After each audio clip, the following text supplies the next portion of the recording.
আসসালামু আলাইকুম, আপনারা সবাই কেমন আছেন? আলহামদুলিল্লাহ আমি ভালো আছি। চলে আসলাম প্রতিদিনের মতন আরেকটা ব্লগ নিয়ে। এই যে বড় আপা ফোন দিছে, বললো আস আম পারবো। নূরবাবু আবার ওর ফুপিকে বলে রাখছে, ফুপি তুমি যে সময় আম পারো আমাকে ডাকবা। তো নূরবাবু তো একা আর যাবে না, আমাকে বলতেছে চলো যাই।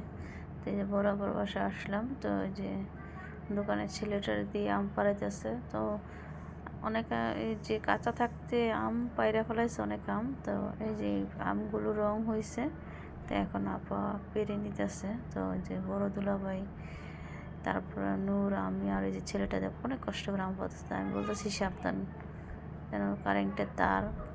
তো বরাবরই প্রথম গাছের আম, তো এই প্রথমে ধরছে। আর এই যে আমাদের যে ছাদে গাছগুলো ছিল, তো এগুলো এনে নিয়ে আসছে। এই যেগুলো অনেক কিছু তো গাছ এনে লাগাইছে, বেগুন চারা, তারপরে রয়েছে মিষ্টি কুমড়ার গাছ, কিছু কিছু এই আমগুলো দেখেন কি সুন্দর রং আসছে। তো মোট 9টা আম। তো এই আমগুলো পেরে এখন যে রেখে দিলে পেকে যাবে।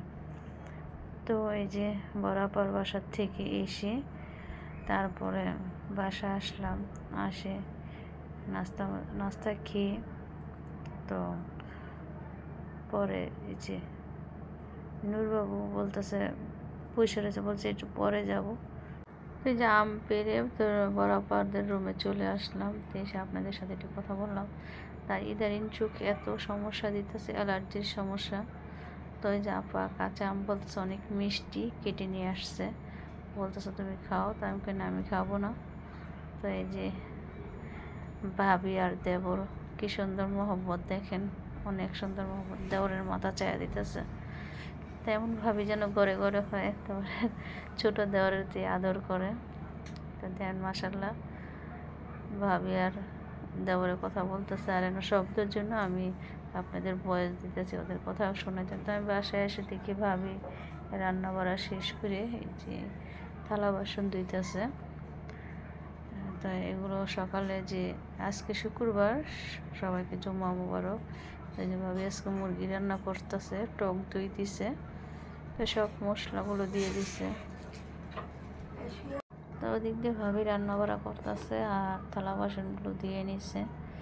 তো এই যে আম, তো আমি বলতেছি কাঁচা আমটা এটা কাটবো, তারপর আপু আমার সাথে আমি সময় খাইনি। তো আমি বলতেছি একটা রেখে দেন আরেকটা। তো আমিও 2টা আম নিয়ে আসছি। তা বরাবর সাথে আর এই যে আমি আমার রুমটা যে টবগুলো আসলো এগুলোর ভিতরে ফুল রাখছি, যে হলুদ গোলাপ, যে এটা তো রাখছি, এই টবে রাখছি। আর আমার রুমগুলো এলোমেলো করে অন্য মেয়েটা আসছে, এগুলো সব গোছাবে। তো ভাবি সবগুলো দেখাই দিতেছে কীভাবে কাজ করবে। তো ভাবি এগুলো বিছনাদারি এখন জেনে নিতেছে, বলতেছে ও দিক দিয়ে করুক, আমি এদিক দিয়ে করুক। তো এই যে এখন সকালের কাজ শেষ করে তখন নাস্তা খাবো। তো নাস্তা খেয়ে আজকে নূরবাবু বলতেছে, বলে চলো।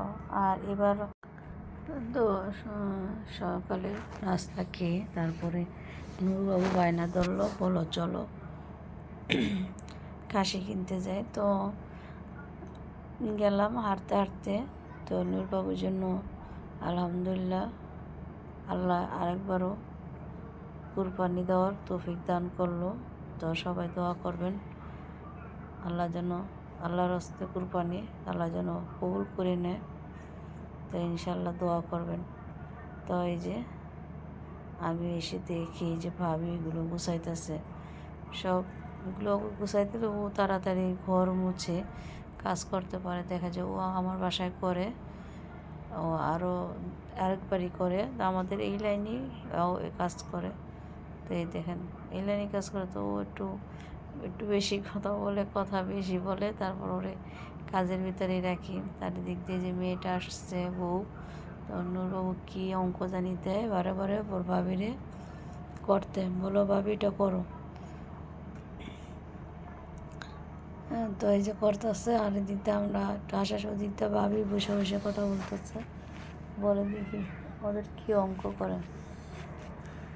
তো আলহামদুলিল্লাহ সময় ভালোই কাটতেছে আপনাদের তো আরও ভালোবাসায়। তো যেদিন থেকে ভিডিওটা দেখতেছেন অবশ্যই লাইক দিয়ে ভিডিওটা দেখতে থাকবেন, আর অবশ্যই কমেন্ট বক্সে আর অবশ্যই বলে যাবেন আমাদের খাসিটা কেমন হয়েছে। আপনারা দোয়া করবেন আমরা যেন আল্লাহ যেন সুন্দরভাবে খাসিটা যেন আমরা আল্লাহর নামে কুরবানি দিতে পারি, সেটাই আপনারা দোয়া করবেন আল্লাহর কাছে সবাই। আবারও একদিন আল্লাহ আরেকদিন তৌফিক দান করলো কুরবানি ঈদ। তো ঠিক আছে, এই যে ছেড়ে দেন সারাদিন খাসিটা গুলো বসে থাকে, খাওয়াবে করবে। তো যে সময় দেখা যায় গরুরও, যে সময় আমি গরু দিতাম তো ওই সময় গরুগুলো তো যাইতো না, তো খাসিটা তার এত পছন্দ হয়েছে। তো এবারও ইচ্ছা ছিল গরু দেওয়ার জন্য, তারপরেও আমি নিজে অসুস্থর কারণে বলছিলাম এবার আর নিজে মানাই করছিলাম কোরবানি দিব না। তারপরে ছেলের আবদার আর আল্লাহ পাকের রহমত ছিল দেখে আল্লাহ পাক বলে না দিতেছি। তো ঠিক আছে, আপনারা ভালো থাকবেন, সুস্থ থাকবেন, আমাদের জন্য দোয়া করবেন। তো আমার জন্য একটু বেশি বেশি দোয়া করবেন, আমি যেন তাড়াতাড়ি সুস্থ, যে অসুস্থ হয়েছিলাম সেই ইয়াটা এখনও কাটে নাই শরীরের জন্য সমস্যা। দেখেন না, আমি এখন বড় ভিডিও অনেক কম দিই আপনাদের মাঝে, আর আপনারা আমার ছোট ভিডিও যেভাবে দেখেন, ছোট বড় ভিডিওটি এইভাবে দেখবেন, আপনাদের কাছে সবার কাছে অনুরোধ। তো ঠিক আছে, ভালো থাকবেন সুস্থ থাকবেন, আল্লাহ হাফিজ।